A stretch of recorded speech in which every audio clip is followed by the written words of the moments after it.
Did you know there are actually skins that can buff your champion? From unique particles to colors that blend in with terrain, so many skins give you an edge up compared to their base model. In today's video, we'll be breaking down 15 of the most pay-to-win skins in League of Legends. But before we get into it, be sure to check out SkillCapped if you want to truly get better at League of Legends. We're the only service that offers a money-back guarantee if you don't climb at least 5 divisions while actively using our service. We do this because our service really does work, and if it doesn't work for you, you shouldn't pay. Learn more at the end of this video or click the link in the description below. A brand new skin that was just released in 12.9, being EDG Zoe, is so much more elusive than the base. Take a look at the E particle. Base Zoe's E travels with bright white particles, while EDG Zoe is much darker and harder to see. Once the bubble lands, it also blends in quite well with the color of the river and doesn't have the same intense sparkly effects that base Zoe has. EDG Zoe's Q is much darker as well, so when there are hectic fights that break out in the river, it'll blend in perfectly. A skin hitting live servers in 12.10 will be really insane, as High Noon Viktor is our second feature. Base Viktor has a bright orange effect to his E, while High Noon Viktor is very dark and blends in perfectly with the river. Notice how right before the second part of Viktor's E detonates, it glows orange, whereas with High Noon, you don't get that same kind of telling effect. The chance of an enemy walking into the second part of Viktor E will be much higher when you're playing High Noon. Another skin recently added to the Rift that has an insanely deceiving Q particle is Dog Yasuo. The tornado looks so much thinner than base Yasuo, which can lead you to hitting more Qs as the enemy won't expect it to land. The shape of Dog's Q is also super unique, so some players may not even realize it's a Yasuo Q flying at them in a frantic fight. Not only does the particle look so much different, but the color blends in great with Summoner's Rift. Dog Yasuo's Q is a turquoise shade, which is a very similar color to what you see in the river. Elderwood Bard is next in the list, as his Q particle is so much different than base Bard. Elderwood's Q particle is not as wide as the normal Bard skin and is more of a narrow missile. This can lure the enemy into a false sense of security, thinking Bard Q is going to miss, when in reality the hitbox is wider than the particle suggests. As you can see in the gameplay, it definitely looks like Bard's Q should miss, but it hits the target dummy no problem. Elderwood also just feels smoother to play than all of his other skins, but that's more of a personal opinion. Dark Water's Vladimir is another skin that falls into the theme of having a specific color scheme that blends into the map. Vlad Ultimate with the Dark Water's skin is extremely strenuous to pick up on during teamfights. Notice how Vlad's Ultimate is a very similar color tone to that of the river? There have been countless times where I played against this Vlad skin and his ult would proc without even realizing he'd used it. The base Vlad skin gives off a bright red color when you're ulted, whereas Dark Water's is very dark blue, so it's quite difficult to pick up on. Most of the skins we have talked about buff champions due to unique particles, but Super Galaxy Rumble is an exception. Super Galaxy buffs Rumble because it feels so much smoother to play than any of his other skins. More specifically, the auto attack animation on Super Galaxy feels quicker and more crisp to use. Base Rumble's auto animation feels really clunky. It's more difficult to time and makes farming with autos a bit awkward. Not only this, but Super Galaxy's E particle is actually narrower than the base skin, so the hitbox can be harder to read for your opponent.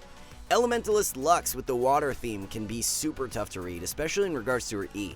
You can barely see her E particle as it's flying through the air, and is even more difficult when in the river. The particle is a very similar color to the river, so it blends in extremely well. Lux Q with this skin is also a little more difficult to pick up on when playing in the river, as the particle is blue. Project Ashe has been notorious for landing ult plays that looked like they should have never hit. Ashe R with the project skin doesn't have a well-defined width to it, so it's more difficult to tell how wide the hitbox actually is. The base Ashe skin is very consistent throughout the entire length, so it's much easier to read as it's flying at you. Also, at the very end of the arrow, there isn't a consistent glow indicating the width with project, while the normal Ashe skin has a blue color that extends out even when the arrow spins and becomes very narrow. Infernal Shen is the most pay-to-win Shen skin, as his ultimate can be absolute pain to pick up on. The Infernal skin is more difficult to track because it doesn't have any lingering particle effects like the base skin does. The base skin has very easy to decipher purple particles that flash when Shen is ulting, but Infernal does not have this. There have been so many situations where Shen shows up to fight, but nobody had a clue he was even ulting due to the Infernal skin. Zombie Brand gives you a much higher hit rate on W due to the way Brand walks with this skin. If you didn't know, Brand moves his arms when he's channeling W, so it's pretty easy to tell when he's using the spell with his base skin.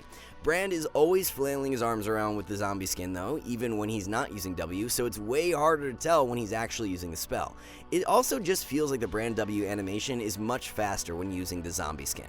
Another Yasuo skin makes the cut, and this time it's from the Spirit Blossom line. The Tornado simply looks much more narrow with the skin compared to his base. This will give you an edge up in so many situations and fake the enemy out into thinking they're far enough away to dodge it. Landing Yasuo's Tornado is such a huge part of his kit, so an advantage like this is well worth it. We have another skin from the Infernal line to feature, being Infernal Diana. What makes this skin so special is the ability for you to hide your passive stacks. With base Diana, her entire body glows when her passive is available, so it's easy to read. Infernal Diana's head is always glowing, so when her passive comes up, it's not as easy to pick up on as the base skin. Especially if Diana is positioned to where you can't see her sword glowing, it will be very hard to tell if her passive is up. Arclight Vel'Koz is a really unique quality that makes it pay to win. When using W and Q at the same time, it's nearly impossible to tell that Q has even been used. This effect comes in handy especially when the opponent is looking to chase you down and you want to turn with a quick burst of damage. They will think it's just your W being used until they get hit by the slow and realize your Q was used too. Astronaut Veigar is a very subtle yet broken particle effect of the Z. When it looks like Veigar E is expired and you're able to walk by, for a split second after, it will still actually stun you. This can be huge for when you have an opponent trapped inside your E. They think your stun is now expired, so they move forward, but get stunned anyways. And the final skin we have for you guys today is going to be Mecha Kha'Zix.